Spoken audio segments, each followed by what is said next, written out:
तो बच्चों, ये सप्लीमेंट्री पार्ट जो आपकी बुक का है उसका दूसरा चैप्टर है, द टाइगर किंग।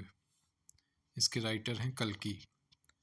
तो अबाउट द ऑथर हम देखते हैं। The author from 1899 to 1954, better known by his pen name कल्कि। उनका पेन नेम था, मतलब पुकारा जाने वाला। Was a Tamil writer, journalist, poet, critic and Indian independence activist. ये भारतीय स्वतंत्रता संग्रामी भी रहे हैं। तो ये हमारे राइटर थे। लेसन में क्या है? लेसन का नाम जैसा कि आप देख रहे हैं, द टाइगर किंग। ठीक है।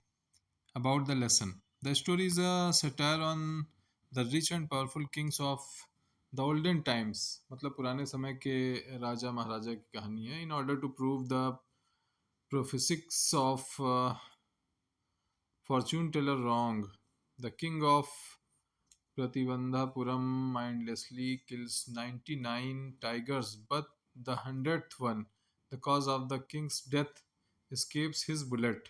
मतलब 99 शेर को कोई जो है वो मारे रहता है, लेकिन 100वां शेर जो है वो बच जाता है, और जो कि शायद राजा के मौत के कारण भी बनता है। Ultimately the king is killed by an inanimate tiger made of wood. मतलब शायद किसी दूसरे लकड़ी के उससे इसमें कहानी में है, उससे मर जाता है। Hence the prophecy turns to be true despite the king's effort to prove it wrong. मतलब राजा इसको, मतलब यहाँ पे ये है कि जो अनुमान लगाया गया था पहले, भविष्यवाणी टाइप, तो उसकी कुछ कहानी है कि उसको झूठ साबित करने पे राजा पूरी ताकत लगाता है, लेकिन वो किसी ना किसी तरह से सही साबित हो जाती है। तो ये इंग्लिश में यहाँ पे इसकी पूरी स्टोरी है। तो क्योंकि ऑनलाइन क्लास है, काफ़ी लंबी हो जाएगी, और मैं इसलिए ये आपसे कहूँगा कि आप लोग इसकी रीडिंग खुद से कर लेंगे। मैं आपको हिंदी, जैसा कि यहाँ पे दिया गया है, उसकी एक स्टोरी यहाँ पे इसलिए बता रहा हूँ कि अब आपके एग्ज़ाम्स करीब हैं और आप अपने स्टोरी को, जो भी है चैप्टर की स्टोरी, उसको दिमाग में बैठा लें कि जो भी क्वेश्चन आंसर वो सारी चीज़ें होंगी। आप, मेरा ये हमेशा सजेशन रहा है कि कभी क्वेश्चन आंसर को रटें ना, स्टोरी को अच्छे से समझें, पॉइंट्स को समझें, और जो क्वेश्चन आपके एग्ज़ाम में आएंगे आप उसको समझते हुए अपने जो नॉलेज पहले से आपने गेन की उसके अकॉर्डिंग आप पूरा लिखें। तो पहला पैरा मैं थोड़ा सा पढ़ देता हूँ। The maharaja of Pratibandhapuram is the hero of this story. ये स्टोरी के मेन हीरो हैं, राजा हैं प्रतिबंधापुरम के। He may be identified as his highness Jamedar general Khiledar major Satavyaghra Samhari Maharaja Dhiraj Vishwa Bhuvan सम्राट सर जिलानी जंग बहादुर MADACTC और CRCK, but this name is often shortened to the Tiger King. I have come forward to tell you why he came to be known as Tiger King. I have no intention of pretending to advance, only to end in a strategic withdrawal. Even the threat of a Stuka bomber will not throw me off track. The Stuka, if it likes, can beat a hasty retreat from my story. तो कहानी यहाँ से देखिए, इसमें क्या बता रहे हैं।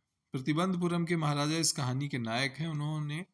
उन्हें स्वनामधन्य जमींदार जनरल किलेदार मेजर सतव्याग्र संघारी महाराजा धीराज विश्वभुवन सम्राट सर जिलानी जंग बहादुर MADACTC या CRCK के नाम से जाना जा सकता है, पर इस नाम को अक्सर टाइगर किंग के संक्षिप्त रूप में बोला जाता है। मतलब उनके कई नाम राजा के बताए हैं, बहुत सारे, लेकिन उनको टाइगर किंग के नाम से ही लोग अक्सर जानते हैं।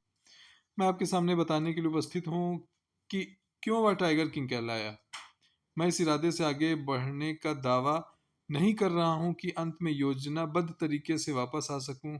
कोई स्टुका बमवर्षक भी मुझे मेरे मार्ग से विचलित नहीं कर सकेगा। स्टुका, अगर वह चाहे तो मेरी कहानी से शीघ्रता से पीछे हट सकता है। तो ये पहले पैरा में इन्होंने थोड़ा सा एक भूमिका बनाई है कि कोई राजा हैं उनको टाइगर किंग कहा जाता है, क्यों कहा जाता है ये बताना चाह रहे हैं। अब हम नेक्स्ट पेज पे आते हैं और कहानी को आगे मैं कोशिश करूँगा कि हिंदी में ही आपको बताता समझाता चलूँ। ठीक है, इंग्लिश का पोर्शन आप लोग रीडिंग करेंगे। आप 12th में आप रीडिंग कर सकते हैं, क्लास में होते तो आप ही रीड करते। ठीक है, सबसे पहले टाइगर किंग के बारे में एक महत्वपूर्ण बात बताना ज़रूरी है। उसके बारे में पढ़ने वाला हर व्यक्ति उस जैसे अदम्य साहसिक व्यक्ति के आमने सामने मिलने की इच्छा करेगा, पर इसकी इच्छा के पूरा होने की कोई संभावना नहीं है। जैसा भरत ने राम से दशरथ के बारे में कहा था टाइगर किंग सारे जीवित प्राणियों के अंतिम निवास स्थान में पहुंच गया है। मतलब ये बता रहे हैं कि भरत ने राम से राजा दशरथ के बारे में कहा था कि टाइगर किंग सारे जीवित प्राणियों के अंतिम निवास स्थान में पहुंच गया। दूसरे शब्दों में टाइगर किंग मर चुका है। मतलब ये ऐसा बता रहे हैं कि भरत जी जो थे उन्होंने राम जी से कहा था दशरथ जी के बारे में ऐसा। उसकी मृत्यु का ढंग असाधारण रूप से रोचक है। इसे कहानी के अंत में ही बताया जा सकता है। उसकी मृत्यु का सबसे रोचक पहलू यह था कि उसके जन्म के तुरंत बाद ज्योतिषियों ने भविष्यवाणी की थी कि एक दिन टाइगर किंग को वास्तव में मरना पड़ेगा। तो ये टाइगर किंग के बारे में कुछ लोग भविष्यवाणी किए थे कि एक दिन टाइगर किंग जो होंगे वो मर जाएंगे। ये उनकी कहानी का एक रोचक पहलू बता रहे हैं। आगे फिर क्या कहा जा रहा है, ये बच्चा बड़ा होकर योद्धाओं में योद्धा, नायकों में नायक और वीरों में वीर बनेगा। इसका अर्थ हुआ कि मतलब बहुत बहादुर बनेगा ये। पर उन्होंने अपने होंठ काटे और उन्हें अपनी बात पर विश्वास करना कठिन लगता था। जब उन्हें अपनी बात को जारी रखने के लिए मजबूर किया गया, तब ज्योतिषों ने यह कहा, यह वह रहस्य है जो बिल्कुल नहीं बताना चाहिए और फिर भी हमें कहने के लिए मजबूर किया जा रहा है। इस नक्षत्र में जन्म लेने वाले बालक को एक दिन मृत्यु का सामना करना पड़ेगा।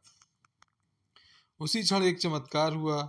10 दिन के जिलानी जंग बहादुर के होठों से एक आश्चर्यजनक वाक्यांश निकला, ओ बुद्धिमान पैगंबरों। हर व्यक्ति आश्चर्य में डूबा अवाक खड़ा था।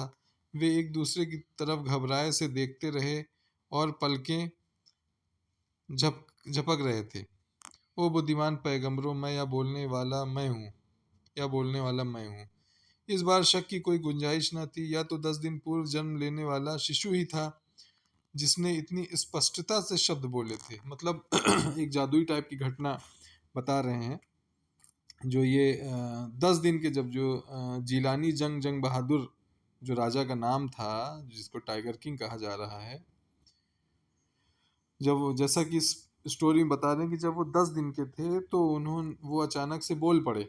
और जो लोग वहाँ क्या कहते हैं ज्योतिष लोग थे उनको पैगंबर कह के वो संबोधित करते हैं और कहते हैं कि ये मैं बोल रहा हूँ। मतलब 10 दिन का बच्चा कहाँ बोलेगा आज के समय में। अगर कोई क्या 10 दिन क्या, अगर आप सही से देखेंगे तो साल भर का बच्चा भी सही से नहीं बोल पाता।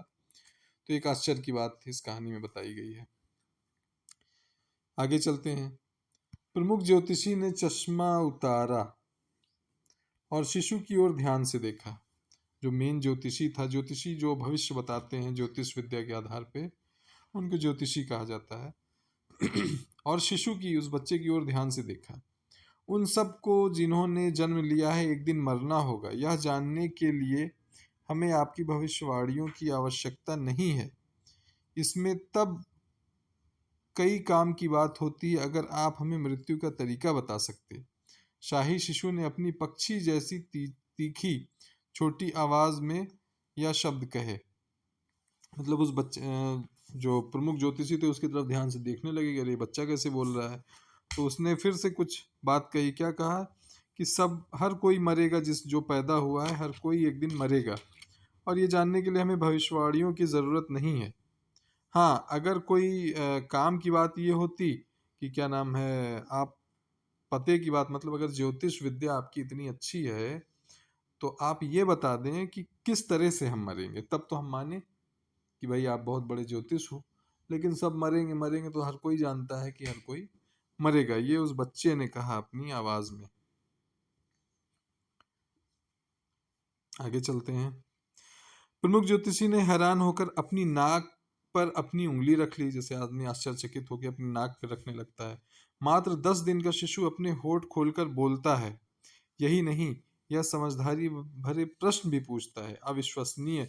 यह सत्य नहीं बल्कि युद्ध कार्यालय से निकलने वाले समाचारों जैसा लगता था। प्रमुख ज्योतिषी ने अपनी नाक से उंगली हटाई और नन्हे राजकुमार पर अपनी दृष्टि टिका दी, मतलब आश्चर्यचकित हो गया जो था। राजकुमार का जन्म वृषभ राशि में हुआ था। बैल और बाघ शत्रु हैं, अतः मृत्यु बाघ से आएगी, उसने समझाया। ठीक है। राजकुमार का जन्म वृषभ राशि में हुआ था, मतलब अपनी ज्योतिष विद्या के आधार पर कुछ बताते हैं कि बैल और बाघ शत्रु हैं, अतः मृत्यु बाघ से आएगी। उसने कुछ जो ज्योतिष थे उन्होंने ये बताई बात। आप सोच रहे होंगे सिंहासन का उत्तराधिकारी राजकुमार बाघ शब्द सुनकर शायद कांप गया हो, पर इस तरह की कोई बात न हुई। राजकुमार ने जैसे ही इस शब्द को बोलते सुना, वह गहरी आवाज में गुर्राया। उसके होठों से भयानक शब्द निकले, बाघ सावधान हो जाएं। यह वर्णन मात्र ऐसी अफवाह है जो प्रतिबंधपुरम में फैली है, पर बाद की घटनाओं को देखकर हम इस निष्कर्ष पर पहुंच सकते हैं कि यह किसी सत्य पर आधारित थी। मतलब फिर से वो बच्चा, जब उसने कहा कि बाघ से मृत्यु होगी, तो बच्चा वो जो था, जो जंग बहादुर बताया गया है राजा, वो फिर से कुछ कहते हैं कि सभी बाघ जो है गुर्राता है, सभी कहता है सभी बाघ जो है, शेर जो है वो सावधान हो जाएं। ठीक है। आगे इसका सेकंड पार्ट स्टार्ट हो गया है। अब इसमें बताया गया है कि जो बच्चा था वो बड़ा हो गया। देखिए लिखा है ना, युवराज जंग बहादुर प्रतिदिन लंबा और शक्तिशाली होता गया। पूर्व वर्णित घटना के अतिरिक्त उसके बचपन में और कोई चमत्कार नहीं हुआ। लड़के ने अंग्रेजी गाय का दूध पिया। एक अंग्रेज महिला धाय ने उसे पाल कर बड़ा किया। एक अंग्रेज के द्वारा अंग्रेजी में शिक्षित हुआ। अंग्रेजी फिल्मों के अलावा वह कुछ नहीं देखता था, ठीक वैसे ही जैसे कि अन्य सारे भारतीय राज्यों के युवराज करते थे। जब वह 20 वर्ष का वयस्क हुआ तो वह राज्य, जो तब तक कानूनी संरक्षण में था, उसके हाथों में आ गया।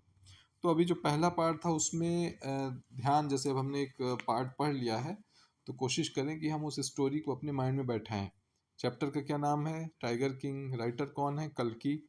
और पहले पार्ट में ये बताया गया कि जंग बहादुर जो है, जंग बहादुर नाम है इनका, तो जिलानी जंग बहादुर। तो ये जब छोटे बच्चे 10 दिन के थे, तो अचानक से ये कुछ जादुई तरीके से जो है बोलते हैं, और जो वहाँ के बताने वाले पंडित या ज्योतिष रहते हैं वो भविष्यवाणी करते हैं